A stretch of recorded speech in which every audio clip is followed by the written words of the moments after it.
ايوسيرين اخيرا نزلت مصر، وطبعا ده براند الماني معروف في عالم السكين كير. نزل اهم 3 لاينات في مصر، وهو لاين العنايه بالبشره الدهنيه، اللاين الخاص بالتصبغات، واللاين بتاع الهايلون فيلر او امتلاء البشره. في الحلقه ديت انا هكلمكم على اشهر سيرم في يوسيرين، وهو الايفن بيجمنت بيرفكتور الخاص بعلاج التصبغات. فتابعوني، واللي ما يعرفنيش انا دكتور ناديه، اعملوا لي سبسكرايب ويلا بينا نبدا.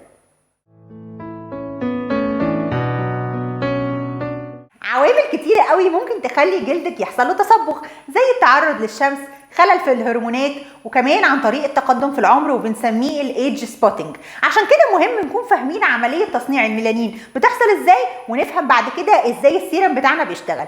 الميلانوجينيسيس او عمليه تصنيع الميلانين بتعتمد على حمض اميني رئيسي اسمه التيروزين، والتيروزين ده بيتحول بانزيم اسمه التيروزينيز لميلانين. فاحنا لما بنقلل الانزيم او بنقفله او بنمنع تصنيعه، ده معناه ان الميلانين هيقل وبالتالي التصبغ هيقل. ودوت هو يعتبر الكي فاكتور اللي موجود معانا في السيرم اللي هنتكلم عنه دلوقتي، وهو يوسيرين ايفن بيجمنت بيرفكتور. مجموعة يوسيرين الخاصة بالتصبغ بتتكون من 3 لاينات. أول واحد الكريم النهاري، وبعدين السيرم العلاجي، وأخيرا كريم الليل. هتكلم باستفاضة دلوقتي عن السيرم العلاجي لأنه فعلا مميز وفعال جدا في موضوع علاج التصبغات. السيرم دوت بنسميه الدول سيرم أو السيرم الثنائي، واتسمى كده عشان هو بيتكون من 2 تيوبس أو أنبوبتين جنب بعض. أول أنبوبة اللي هي لونها أبيض زي ما شايفين على الشاشة دلوقتي، جواها هيلورونيك أسيد أو صوديوم هيلورونيت، وده الفورم الصغير بتاع الهيلورونيك اسيد، وفايدته هنا في السيرم بتاعنا انه يكون بيرطب كويس.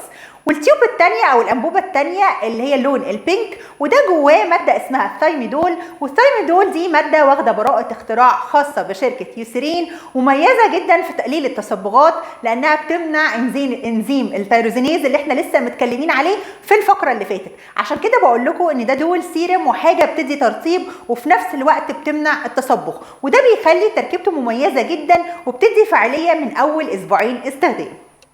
ومش دي بس مكونات السيرم بتاعنا، لان فيه فلتر خاص باليو في او الحمايه من الشمس، ودي بتكون حاجه مهمه جدا لما تيجي تستخدمي على بشرتك اي نوع من انواع العلاجات الخاصه بعلاج التصبغ، ان احنا نستخدم بعديه سان بلوك. فكون ان هم حاطين فلتر حمايه واحد، هو ده مش الحمايه الكافيه، ولكن حاجه مميزه في التركيبه.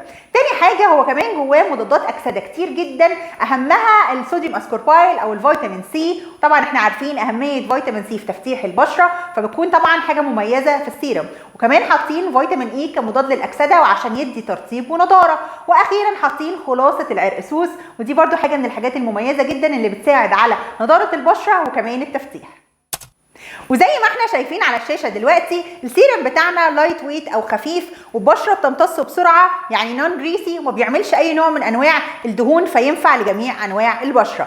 استخدامه بيكون اب تو 4 مرات في اليوم، يعني ممكن نستخدمه لحد 4 مرات في اليوم، ولكن الاستخدام الامثل، لان اكيد السيرم دوت مش رخيص، ان احنا بنستخدمه مرتين بس. مره بعد لما بترجعي من الشغل بعد ما بنغسل وشنا كده نقدر نحطه، ومره ثانيه قبل لما ننام بالليل، هيديك الفعاليه الكافيه. وخلينا دلوقتي نجاوب على اهم الاسئله اللي بتتسال للسيرم ده، واقول لكم اهم المحاذير الخاصه بالاستخدام، وكمان هقول لكم الروتين الامثل لعلاج التصبغات. خلونا دلوقتي نرد على اهم التساؤلات الخاصه بالسيرم ده، او اهم الاسئله اللي احنا بنتسالها عشان الحلقه تكون متكامله زي ما احنا متعودين. ولكن قبل لما نبدا اعملوا لي سبسكرايب واعملوا شيرنج للحلقه، وساعدوني ان احنا نزود القناه وان احنا نكبر المحتوى عشان الكل يستفاد. اول سؤال معانا، هل هو مناسب لجميع انواع البشره؟ هو مناسب لجميع انواع البشره، حتى البشره الحساسه، ولكن البشره لو فيها حبوب ملتهبه او فيها ورديه او اي نوع من انواع الالتهاب ما بيكونش مناسب ليها خالص. وخلينا نقول ان حاجه من الحاجات اللي مهمه جدا ان احنا نكون بنستخدم سان بلوك محترم بعد قصه استخدام اي حاجه خاصه بالتصبغات، عشان الموضوع ما يقلبش بالعكس والتصبغات تزيد. ده اول سؤال. تاني سؤال، هل هو مناسب لكلف الحمل او للمراه الحامل والمرضع ولا لا؟